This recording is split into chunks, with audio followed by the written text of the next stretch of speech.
Parash, travel bookings really outstripping what we saw the year prior. No surprise with those pandemic restrictions now gone. So it's all good fun, but is it sustainable? So as we know, right, this is the first long holiday after 4 years. And while we have seen the recovery in the domestic market for last couple of quarters, probably this will be the first time when you will see a real spurt in the international travel.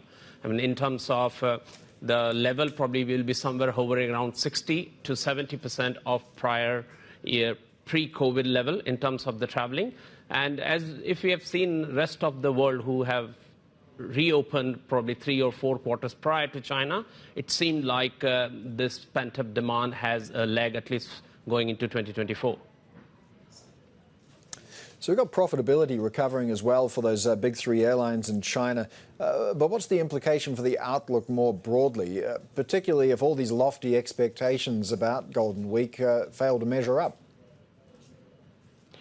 That's an interesting question. I mean, if you see, I think where the big 3 Chinese airlines differentiate themselves from the rest of the world is perhaps a power of operating leverage. Like unlike some of their regional peers who took measures with respect to the cost-cutting, capacity laying up, the big 3 did not do any of these. And in fact, if you look at the first half results very carefully, just with a recovery in domestic volume, the big 3 airlines' operating margin turned from negative 44% in the second half of 2022 to almost break-even in the first half. And now with the second half, probably further push from the international recovery, we are confident that the sector is returning into the profit. And probably some of these airlines are profitable as we speak. When it comes to international travel, though, how much will the weak Chinese yuan hurt when it comes to Chinese consumers headed overseas because their spending power has just been lost? Yes and no. I mean, if you look at the consumer's wallet, I mean, across the world, including in China, probably the air travel is the one part, or travel is rather the one part where probably they are still ready to spend. I mean, that is visible in terms of the data announced by the OTA players. So probably, yes, we are seeing the weakness in terms of the duty-free shopping at the mainland Chinese airports. But for now, probably there is sufficient pent-up demand for them to start travel. Probably you will see a downsizing in terms of the holidays. Probably you will see a more short haul. You are certainly seeing more domestic travels being popped up. So probably for now, it all looks okay. But yeah, as you rightly pointed out, the biggest villain of the higher price is the higher price itself. So if the ticket prices continue to remain very high, it will certainly come and haunt. Do we have visibility at this point who those travelers overseas are? It was interesting that pre-pandemic, it was really the younger generation of Chinese people who were headed overseas. Yeah, so it was probably the single travelers. It was probably the business travel. And now with the last batch of group tours being reopened, we are seeing more and more group travels coming. A lot of the countries like Thailand has removed the visa restrictions for the Chinese from September to all the way till February. You are seeing a lot of the efforts in terms of easing the visa issuance, and that probably certainly helped to drive this. So probably the last missing piece was group tour, and that will only take them through from current 60% level to perhaps beyond pre-COVID.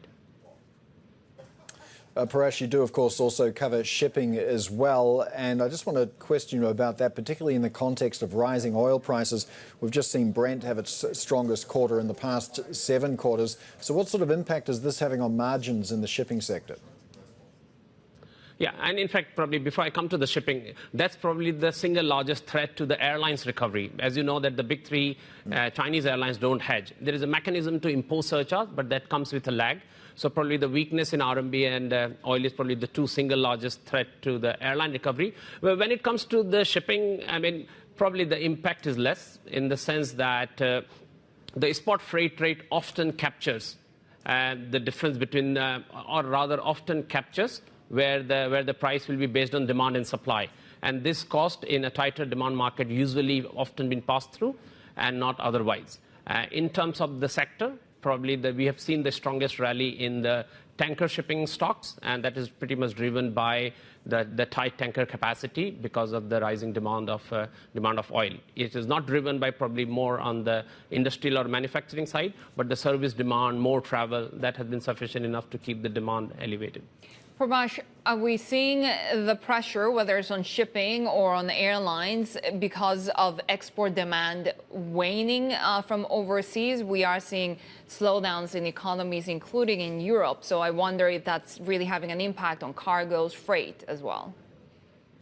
Absolutely. I mean, if you look at when we talk about export, we often relate it to the container freight rates, and container freight rates are like pretty much at the trough, in the sense that in many of the routes it has gone significantly below pre-COVID level, and this is despite the fact that the oil prices are higher. So yes, it has impacted, but I think more than demand, the fact that the chronic oversupply that has been created means that probably we are in for this down cycle for quite a number of years. Bear it in mind that this time around the companies have a far stronger balance sheet to take it to the wire.